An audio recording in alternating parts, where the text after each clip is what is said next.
Hello tout le monde, j'espère que vous allez bien et bienvenue dans cette petite vidéo du lundi. On va parler de Bitcoin et d'Ethereum et on va parler du TK en fin de vidéo. Mais avant ça, je voulais parler vite fait et je pense que vous avez tous vu, tous ceux qui sont du moins un peu intéressés par l'analyse technique, le chart de Facebook en hebdo dernièrement qui est assez incroyable. Je veux dire, depuis septembre de l'année passée, ce truc a fait moins 45%. Alors en vrai, je sais pas ce qui se passe. Je sais pas trop pourquoi le groupe a perdu autant de valuation en l'espace de quelques mois, mais vraiment sur les dernières semaines, il a perdu 33% de sa valeur, ce qui est assez énorme. De mémoire, Facebook, c'était un groupe qui valait un truc du genre 1000 milliards de dollars, donc là, ils doivent se retrouver à 500 milliards. C'est assez incroyable dans le sens où c'était quand même une des compagnies qui était une des sociétés qui était le plus évaluée au monde. Donc comme je dis, je ne sais pas du tout pour ce qui se passe, je ne traite pas du tout ce marché, je ne sais pas du tout ce qui se passe, pourquoi les investisseurs perdent confiance dans ce groupe. Mais je trouve ça assez incroyable. Ce que je trouve aussi intéressant, c'est qu'en dehors de ça, il y a des choses telles que alors ça c'est Space, enfin c'est Virgin Galactic. Donc Virgin Galactic, je sais pas si vous vous souvenez à l'époque, pour les plus vieux, à l'époque il y avait encore des Virgin Megastore en France, maintenant c'est plus trop le cas. Et bon, depuis l'année 2021, bah, ça a fait pas mal de pump and dump dans le sens où on s'est monté de 24 à 60, c'est redescendu à 16 pour remonter vers 60, là c'est à 8. C'est une espèce de gigantesque shitcoin ce truc et ça se traite vraiment, enfin ça se pump et ça se dump quoi, c'est assez incroyable. Alors c'est totalement différent de Facebook, mais sur le marché on a quand même quelques trucs qui sont assez intéressants. Alors comme j'ai dit, j'ai aucune analyse là-dessus, mais je trouve ça intéressant de voir que, quels que soient les actifs, en fait, c'est tout en train de dégueuler plus ou moins. Ça va être moins le cas de grosses actions comme Apple. On peut regarder ça éventuellement après. Mais si on regarde, Tesla a perdu 30%, et à mon avis, alors j'en sais rien, parce que voilà, comme j'ai dit, Tesla, je ne traite pas ça, mais ça pourrait encore éventuellement descendre plus bas. Donc c'est rigolo de voir qu'il y a des trucs qui perdent vraiment énormément en valuation ces derniers temps. Ça, c'est PayPal. Voilà, PayPal, c'est aussi assez incroyable de voir que ce truc est en train de gerber 66%, c'est assez incroyable. Et là, on parle plus vraiment de. Enfin, là, c'est vraiment le shitcoin ultime, hein. On parle vraiment pas d'un groupe dont. Enfin, ça a vraiment tout dégueulé depuis le pré-corona. Donc, coronavirus, gros crash du 2 mars 2020, grosse montée, la retrace totale. Ah, c'est incroyable. Netflix. Netflix aussi, alors on est à nouveau là où on était plus ou moins pré-corona et jolie dégueulante. Donc je m'y connais pas vraiment pas assez en macroéconomie autre pour voir un peu comment ce truc, enfin pourquoi ce marché se comporte de la sorte. J'imagine qu'il y a des raisons et peut-être que vous les connaissez. Si jamais vous avez des liens, vous pouvez mettre ça en commentaire et en même temps m'aider à référencer tout ça. Mais je trouve ça juste intéressant, donc j'en parle juste parce que je trouve ça rigolo. Bref, on va parler d'abord de BTC désolé pour la longue intro, BTC sur l'hebdo. Et pour Yann, on va parler du TK après. Donc là, ça reste négatif, hein. En gros, je veux dire, tant qu'on ne revient pas au-dessus, et c'est aussi simple, c'est super simple en fait, quand on regarde au-dessus de ce niveau, globalement, on se dit que BTC a toutes les chances de continuer à chuter plus bas. Donc une fois qu'on repasse au-dessus de cette zone, on a la possibilité du coup d'aller vraiment trader entre ces deux bornes. Donc on a... Alors, je vais mettre des zones plutôt, vu qu'on a les zones de ces zones-là. Et au-dessus de ça, on va aller chercher éventuellement... Allez, on pourrait aller dessiner une résistance ici. Quelque chose comme ça. Mais tant qu'on est en dessous, ça paraît compliqué. Donc je ne vais pas trop en parler. Au passage, cette vidéo est sponsorisée par PrimeXBT. Vous avez cru que vous alliez y passer, et non, pas du tout. Alors la semaine passée, on était ici, j'avais dit, bon, il y a deux choses qui m'intéressent. La première, c'est shorter ici ou prendre un log dans la zone verte. Alors, on est descendu plus bas que ce que je pensais en termes de retrace, mais bon, c'est pas grave. Là, on est à nouveau en dessous malheureusement de cette zone de liquidité qui faisait office également de support. Tant qu'on tient ça, je tendance à dire que c'est pas négatif parce que si on va regarder après en échelle de temps plus petite ce qui s'est passé et en gros d'un point de vue price action ce que ça veut dire. Là vraiment, je considère que ce fake out ici, c'est vraiment pas négatif. D'ailleurs, si on regarde en daily, c'est vraiment, enfin, on tient le support. Et ça, c'était simplement on va dire une espèce de gros arrachage de stop en intraday et qu'on peut en fait revenir tout à fait vers les 42, 43. Enfin, vers les 42, j'ai pas dit 43. Donc, mon avis personnel, c'est qu'à partir du niveau où on est actuellement, on va remonter ici. Voilà, c'est mon avis personnel et je suis déjà en place, je suis en log, donc je suis totalement transparent. J'ai mon short clairement en dessous de cette mèche, mais je suis log et vous prenez vos propres décisions, mais moi, voilà, c'est comme ça que je trade le truc. Parce que j'avais dit à ce passé, ce qui m'intéresse, c'est acheter soit dans le vert, soit shorter dans le rouge. Et là, j'ai envie d'acheter dans le vert pour shorter dans le rouge et me dire en fait qu'on pourrait continuer à descendre. Si maintenant, oups, oups, ce que je trouve intéressant aussi, c'est ça éventuellement. Ah, c'était comme ça. Ça pourrait le faire, hein. Ce serait rigolo hein, de se dire que voilà, on a eu le pivot, on a résistance, et hop, on fait le retest directement. Alors, est-ce qu'on va remonter carrément au-dessus? J'en sais rien. Comme j'ai dit, c'est à partir du moment où on remonte au-dessus des 42K, qui est également l'ouverture de notre hebdo, voire au-dessus, qu'on peut commencer à se dire que voilà, on continue à trader entre ces deux bornes ici. Mais en attendant, je tiens à continuer à me dire que si j'ai quelque chose qui se présente aux alentours des 42K, je veux le shorter. Donc voilà.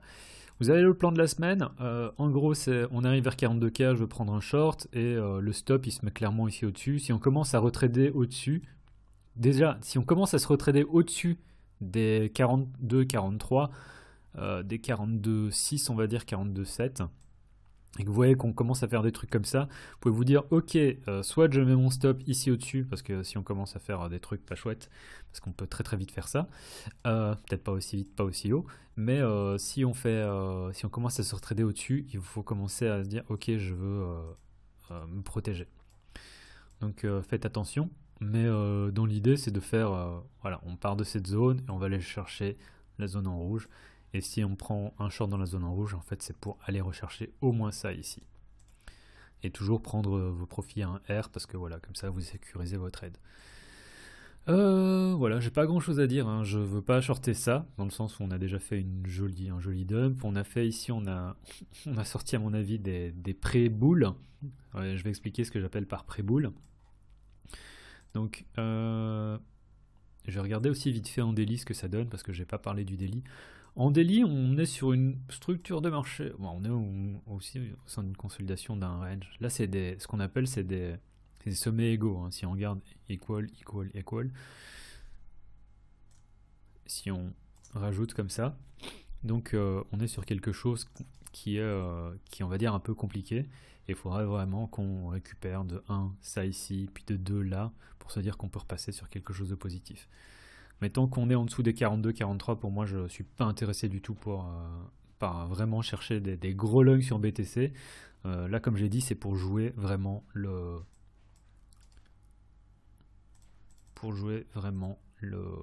bounce. Mais en tout ça, je pense que voilà.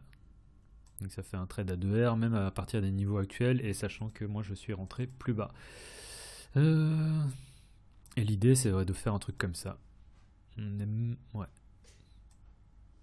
Pour aller dans l'autre sens. Allez, on va dire comme ça. Ça ferait qu'aussi un trade à presque 2 heures. Donc ça, c'est le plan de trade en daily en 4 heures. Et je vais pas faire d'analyse plus basse, mais je vais expliquer vite fait ce qui s'est passé en fait sur le petit dump ici. Donc ce qui se passe ici, c'est on a une retrace. On a une petite consolidation. Et en gros, on a du coup quoi? On a un ensemble de stops qui n'ont pas été mangés ici, qui sont en dessous de cette petite zone.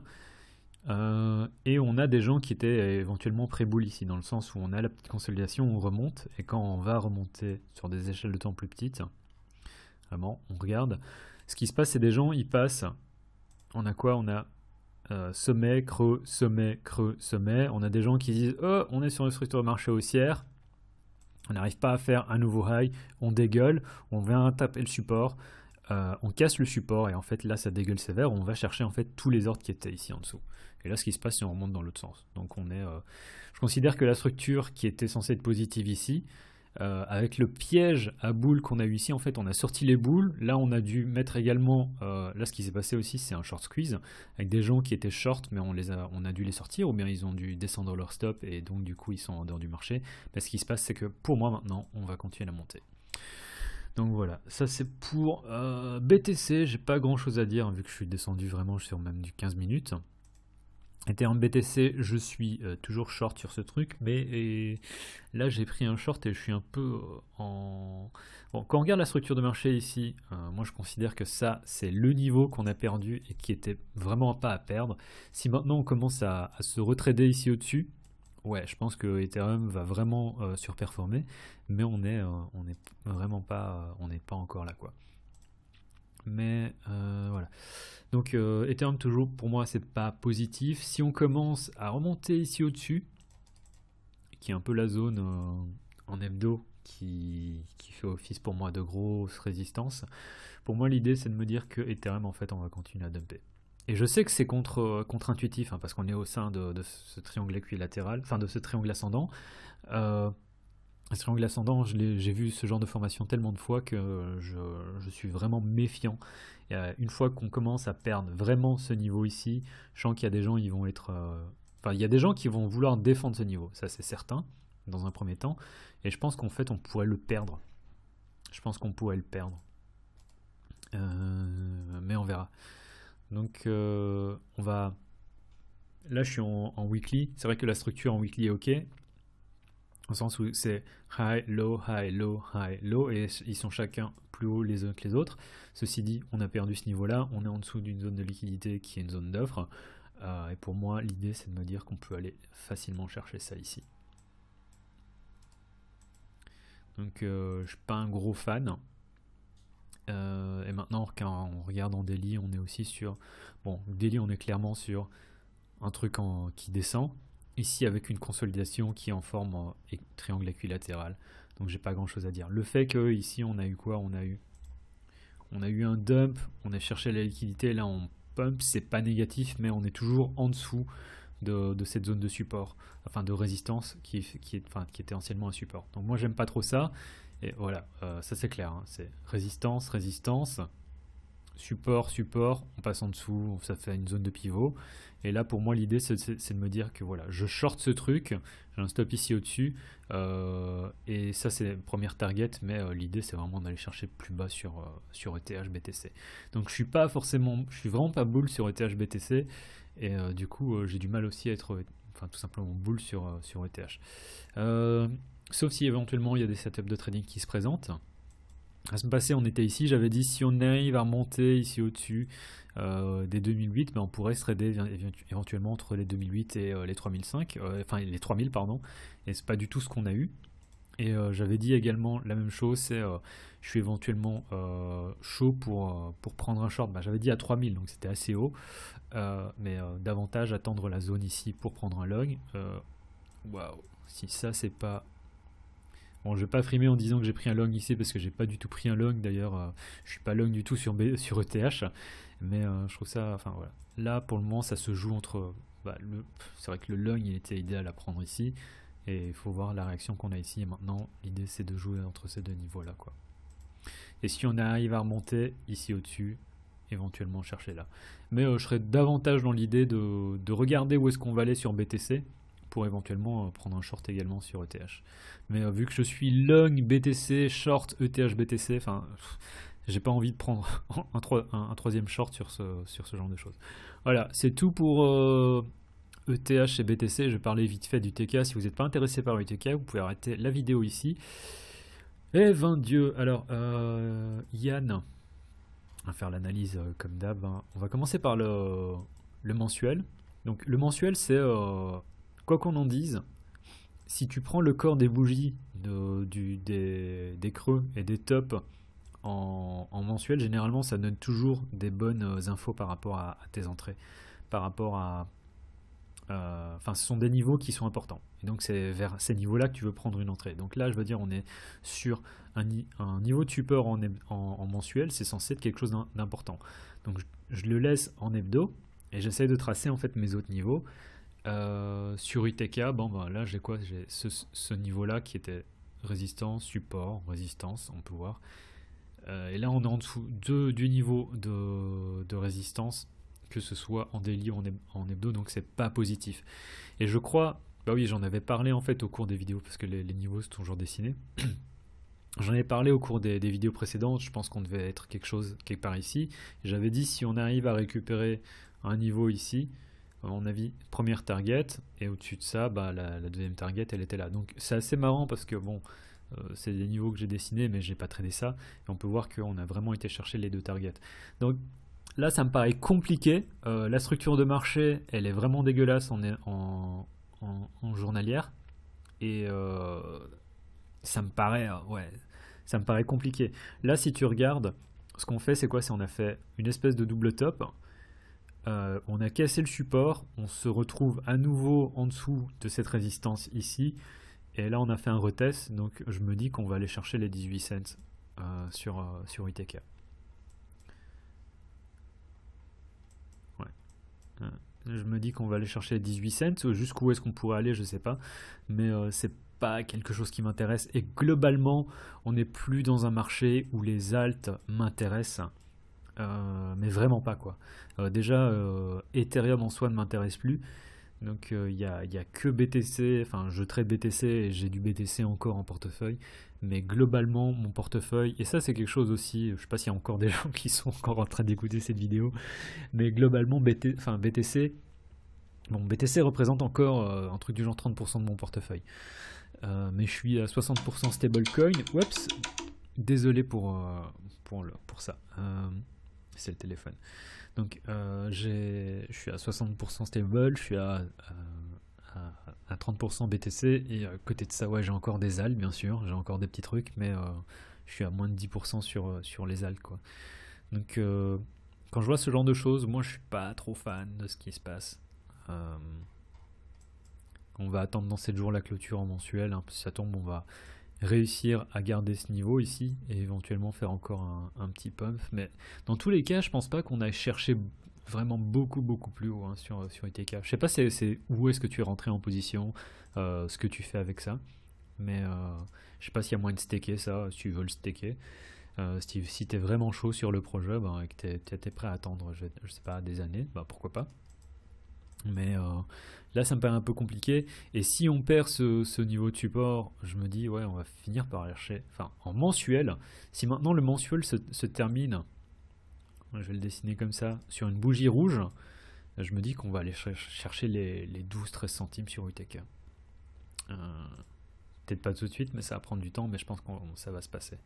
Je verrai difficilement, si on commence à avoir une grosse bougie rouge ici, je vois pas pourquoi est-ce qu'en fait au cours des prochains mois, même si ça prend un peu de temps, hein, on n'irait pas chercher